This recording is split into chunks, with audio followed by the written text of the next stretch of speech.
When Israel was in Egypt's land, let my people go.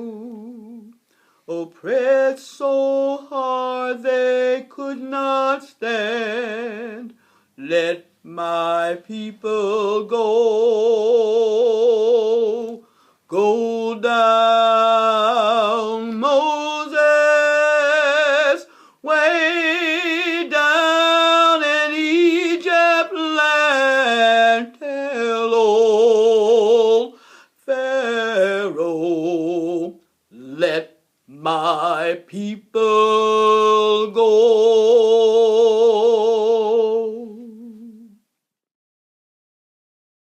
Feels oppressed and marginalized, she'll speak on it. And where she is weak and not feeling whole nor holistic, she will feel as if though she has the ability and the capability to make a change. She won't be scared and she won't be fearful. She'll no longer be bound. And all of this is possible from a womanist interpretation of the Bible, a womanist interpretation that will allow her to come out of the cemetery and not be a part of the living dead.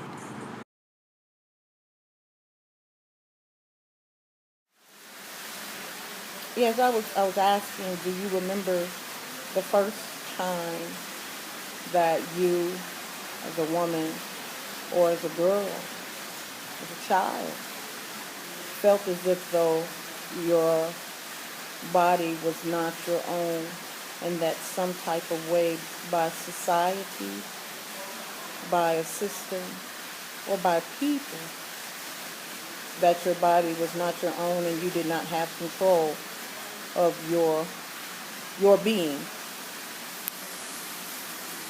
You want me to answer that? Yes. I was about 6 years old, and I lived in Snoqualmie, Florida at the time, and my mother was taking me on a trip to South Carolina. We were about to get on a Greyhound bus.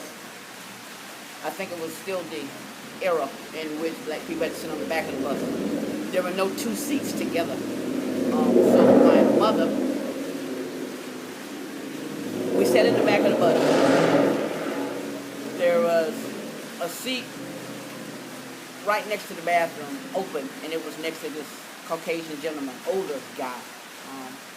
My mother sat me with him, and she sat in the seat directly in front, so we were not sitting side by side. And what I remember is this Caucasian man fondling me, and I remember myself freezing. I did not know what to do. I did not know what to say. This was an adult. I was taught to respect adults. I was taught not to question adults. And I also kind of felt that I couldn't tell my mother, because that was just foreign to me. Why is this man doing this to me? I had a vague sense that he was not supposed to be doing it to me. And he just fondled me. And I just froze. Everything in me froze. And that's the first time where I felt that my body was not my own. My thoughts were not even my own. And that's enough about that for the moment.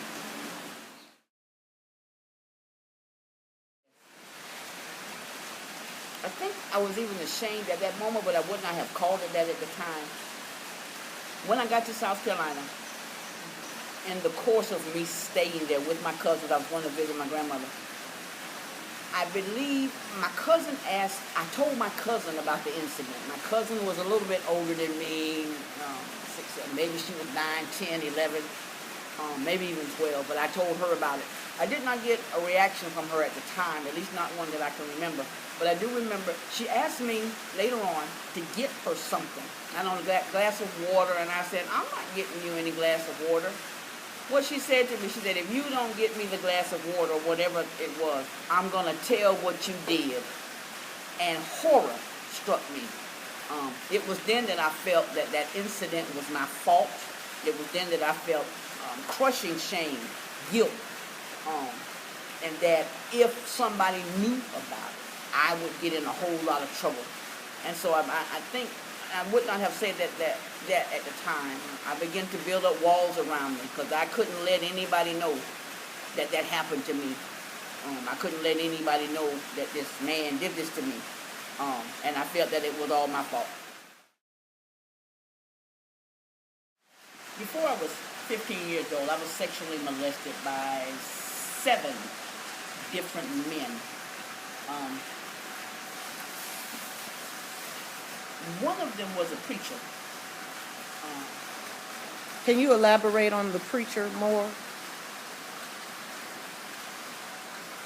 All of them, every last one of them, from the man on the bus to the one that literally penetrated me and literally forcibly raped me, and that included 6 or 7 of them.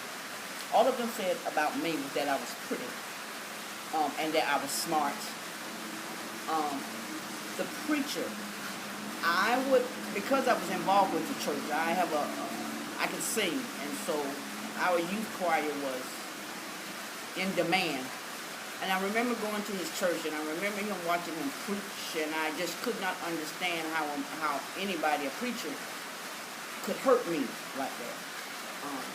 And it did hurt, not necessarily physically, but emotionally. I knew something was wrong, and I felt violated, and I couldn't tell anybody. And also what these men had in common was, it was like, don't tell nobody.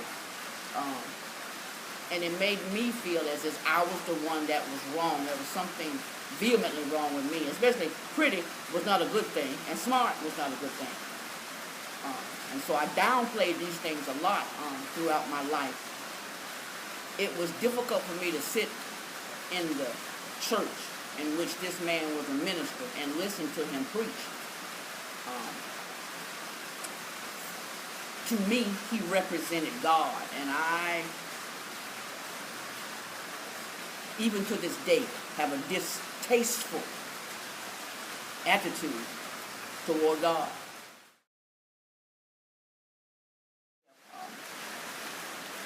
I have always ended up in failed relationships. I tend to choose people that are unavailable to me emotionally. That had always hurt me. Alcoholic, drug addict. When did you start drinking? I started drinking. I drank my first drink at the age of 6 years old or somewhere around there because my mama gave me a cup of beer, and apparently at that time, it was back in the 60s, my mama told me it was for worms. I don't know what was going on socially at that time. But I drank it and I said, ooh, this is nasty, and I vowed never to drink again. Well, I told a lie because I drank again at age 15, and I kept drinking. But I was able to control it. I drank throughout college. My last year of college, I was introduced to crack cocaine. And when I took some crack cocaine, I literally lost my mind.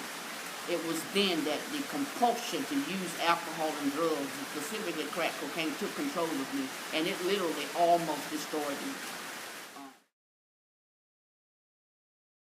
I don't understand where God is in that. It was my choice, and yeah, I know that I guess the strength to put it down is not mine, but why should it have to be so hard?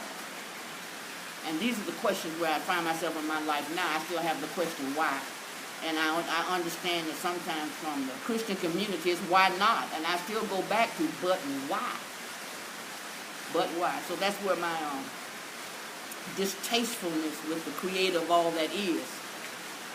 Some things to me just ought not be. But I ain't God. So I've learned to live with my distaste and do the best that I can. Now, Wolves of Crack never let me down. Never.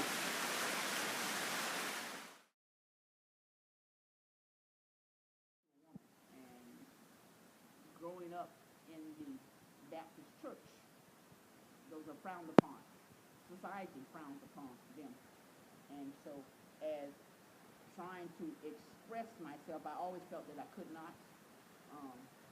And that added to my level of shame. I remember being in prayer lines and somebody took an interest in me and found out that I was a homosexual. And I remember to a preacher's house and trying to get demons cast out of me. And I What just did they do? laid hands all over me. And then one woman said, I see the snake that's wrapped around your spine. And I did start writhing, but it was because they were touching me. Don't touch me. Leave me the hell alone. I haven't thought of this in a long time.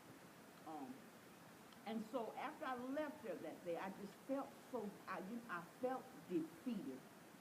I felt hopeless and I felt helpless. And I remember going to work the next day, and a coworker at work said, "What's wrong with you?" And I just shook my head.